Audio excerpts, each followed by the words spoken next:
আমার ছোট এই বাচ্চাটাকে মাদ্রাসা দেওয়ার জন্য পরিস্থিতি দেখার জন্য এদিকে যে ব্রিজের ঘরে আসার সাথে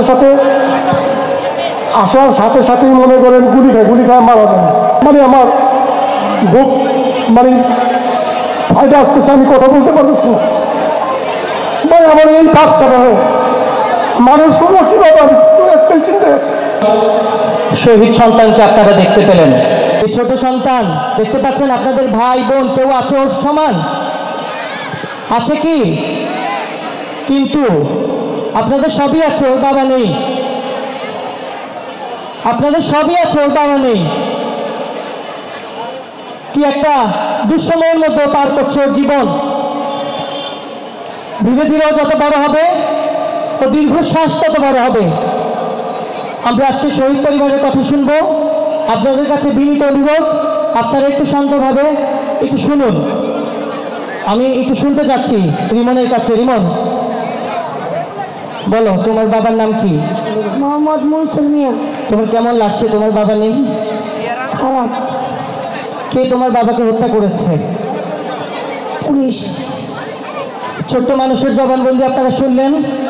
হয়তো ওর কাছে আরো হাজারো হাজারো গল্প আছে। ওর বাবার পিঠে চড়ার গল্প আছে, ওর বাবার কোলে ওঠার গল্প আছে, বাবার হাতে আইসক্রিম কিনে নেওয়ার বায়নার গল্প আছে। সেই গল্পগুলো হয়তো অনেক দীর্ঘ হবে। আমরা সেই গল্প কোনো একদিন কোনোভাবে রিমনের পক্ষ থেকে আবার জানতে পারবো। এবার শহীদ মনসুর আলীর বড় ভাই আইনাল হক, তিনি কথা বলবেন।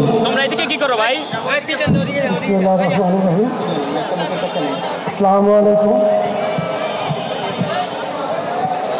প্রথমে আমার এলাকাবাসীর পক্ষ থেকে শুভেচ্ছা ভালোবাসা জানাই। আমার ভাই মনসুর একটা বুড়িগঙ্গা ফিলিং স্টেশনে চাকরি করতেন। বুড়িগঙ্গা ফিলিং স্টেশনে একটু চাকরি করতেন উনি। দুপুরবেলা বাসায় যখন আসার পরে আমরা দুই ভাই একসাথে খাওয়া দাওয়া করি। একসাথে খাওয়া দাওয়া করার পরে আমার ছোট ভাই প্রায় 4:30টার দিকে আমার ছোট এই বাচ্চাটাকে মাদ্রাসা দেওয়ার জন্য পরিস্থিতি দেখার জন্য এদিকে যে ব্রিজের ঘরে আসার সাথে সাথেই মনে করেন গুলি খায় মারা যান।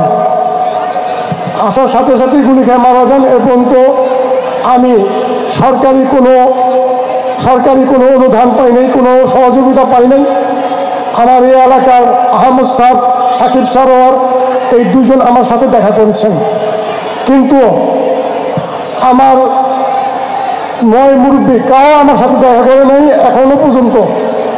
আমি সরকারের এই শেখ হাসিনা ফ্যাসিস্ট সরকারের কাছে দোষারোপের জন্য আমি তাদের কাছে বিচার চাই এবং তাদের দৃষ্টান্তমূলক শাস্তি দেওয়া হোক। আর আমি শহীদ পরিবার প্রত্যেকজনের প্রতি শ্রদ্ধা ভালোবাসা জানাই। ভাই আমরা কি বলবো ভাই, আমি বলার ভাষা হারিয়ে ফেলাইছি। আমি মানে আমার বুক মানে ফাইটে আসতেছে, আমি কথা বলতে পারতেছি না ভাই। আমার এই বাচ্চাটা মানুষ করবো কিভাবে, আমি একটাই চিন্তা আছে।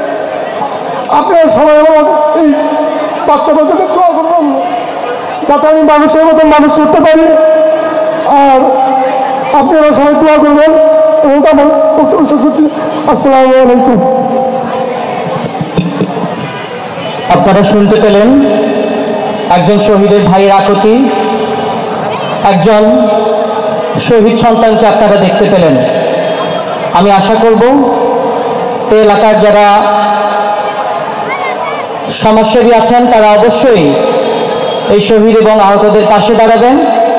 পাশাপাশি আমাদের এই মঞ্চ থেকে আমরা আমাদের সকল শহীদদের আত্মার মাগফিরাত কামনা করছি। সকলে বলি আমিন।